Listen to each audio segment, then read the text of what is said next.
ओम श्री परमात्मने नमः। प्रश्न समाज के उत्तर गीता से। प्रश्न 3। कुछ धर्मावलंबियों का कथन है कि जितना उनके धर्म ग्रंथ में लिखा है उतना ही सत्य है। अब दोबारा ऐसा महापुरुष हो नहीं सकता। किसी महापुरुष के अनुयायी कहते हैं कि बिना उस महापुरुष पर विश्वास किए स्वर्ग नहीं मिल सकता। महापुरुष के पीछे ही मानव समाज संप्रदायों में विभाजित है। क्या उन्होंने कई धर्म बताए? धर्म के नाम पर मत मतांतर एवं तरह तरह की पूजा पद्धतियाँ कहाँ से आई? उत्तर। परमात्मा यदि परम धाम है तो सद्गुरु भजन की जागृति है। जागृति से पूर्ति पर्यंत आत्मा को रथी बनाकर अर्थात चलाने की ड्यूटी भी, चलाने का दायित्व भी सद्गुरु के द्वारा ही है। उनके संरक्षण में चलकर साधक मूल का स्पर्श कर लेता है। प्राप्ति के साथ ही गुरु का गुरुत्व मिल जाता है। वह गुरुत्व जितना गुरु महाराज में पूर्ण है उतना ही शिष्य में भी पूर्ण है। ऐसी दशा में प्राप्त होने योग्य कोई वस्तु अप्राप्त नहीं रह जाती, जिसके लिए वह आहें भरे, और न कोई विकार ही शेष रहा जिससे वह भयभीत हो। यहाँ गुरु शिष्य से पृथक नहीं। कबीर कहते हैं, घट में ही गुरु हमारा, किंतु साधन काल में सद्गुरु की शरण उनका सानिध्य अनिवार्य है। इसलिए प्रत्येक महापुरुष ने सद्गुरु में दृढ़ श्रद्धा की आवश्यकता पर बल दिया है। किंतु सद्गुरु भी एक प्रश्न है। क्रमशः गुरु घराने बनते गए। प्रत्येक घराने का गद्दी नरसी गुरु परंपराएं और रूढ़ियाँ जोड़ता गया, जिनसे मतभेदों का सृजन हुआ। पुरुष को चाहिए कि सीधा एक परमात्मा में दृढ़ संकल्प हो और जो उस एक परमात्मा को संबोधित करता हो। ऐसे किसी 2-2.5 अक्षर के नाम का जप करो। आपका मूल धर्म शास्त्र गीता है। उसका भली प्रकार अध्ययन कर हृदय में डालें। जहाँ चिंतन किंचित ऊपर उठा, हृदय का आवरण हटा। श्रद्धा से जहाँ डोर लगी, भगवान ही प्रेरणा करके उन सद्गुरु का परिचय दे देंगे। पुण्य पुंज बिनु मिल ही नहीं सकता। जब तक पुण्य का पुंज वर्तमान में साथ नहीं देता, सद्गुरु नहीं मिलते। पुण्य उसे कहते हैं जो आपको पूर्ण कर दे, तत्व की ओर ले चले। जो पतन की ओर ले चले उसे पाप कर्म कहते हैं।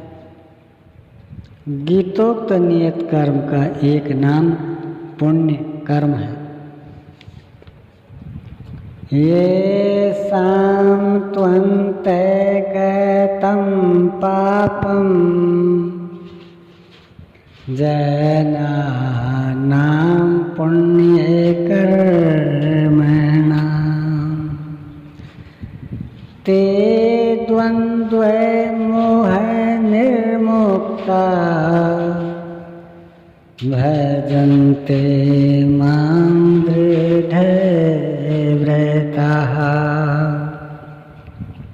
अर्जुन, मैं राग द्वेषादि द्वंद्वों से ढका हुआ सबके समक्ष विदित नहीं होता, किंतु जिन पुण्य कर्म करने वाले, सतत मुझे जपने वाले,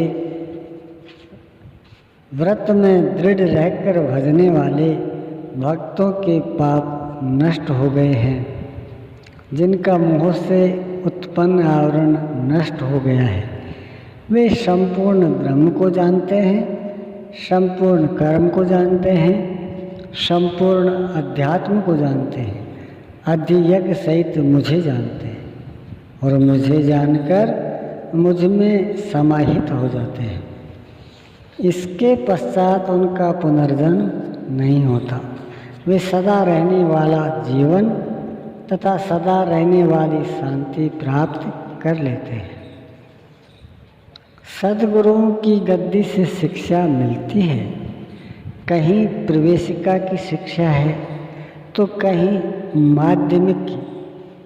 कुछ न कुछ अंतर से सभी शिक्षा देते हैं, किंतु परस्पर विरोधी शिक्षा तब मिलने लगती है जब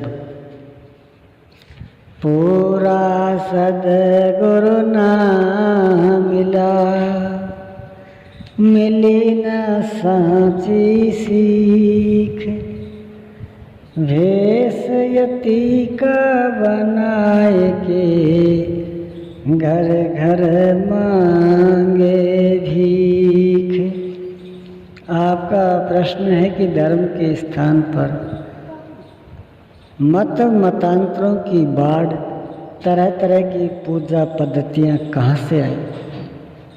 इसका कारण जन समाज का एक धर्मशास्त्र से अनभिज्ञता या धर्मशास्त्र विस्मृत होने से ये विकृतियाँ आई।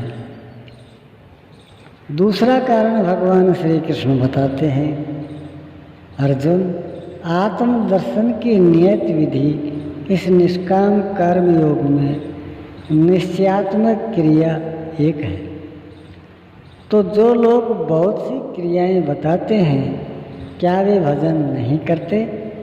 भगवान कहते हैं, अर्जुन, ऐ विवेकियों की बुद्धि अनंत शाखाओं वाली होती है, इसलिए वे अनंत क्रियाओं की संरचना कर डालते हैं। स्वर्गापरः, स्वर्ग ही श्रेष्ठ है, इसके आगे कुछ नहीं, यहीं तक उनकी दृष्टि होती है। वे दिखाऊ शोभायुक्त वाणी में उन अनंत क्रियाओं को व्यक्त भी करते हैं। शीर्षक तो सनातन शाश्वत का है, उसकी ओट में वे दिखावटी शोभायुक्त वाणी में नश्वर का उपदेश करते हैं। उनके वाणी की छाप जिन जिन के हृदय पर पड़ती है, उनकी बुद्धि भी नष्ट हो जाती है, न कि वे कुछ पाते हैं। वे जन्म मृत्यु रूपी अनंत फल भोगने में प्रवृत्त रहते हैं, अनंत योनियों में भटकते ही रहते हैं। अतः ईश्वर पथ की साधना एक ही है। पहले मन सहित इंद्रियां विषयोन्मुखी प्रवाहित थी, अब इष्टोन्मुखी प्रवाहित हो जाती है। संयम जैसे जैसे सत्ता जाता है, साधना का स्तर उठता जाता है। संयम का स्तर ऊंचा नीचा हो सकता है, किंतु दूसरी तीसरी कोई क्रिया नहीं हो सकती। ओम श्री सद्गुरुदेव भगवान की जय।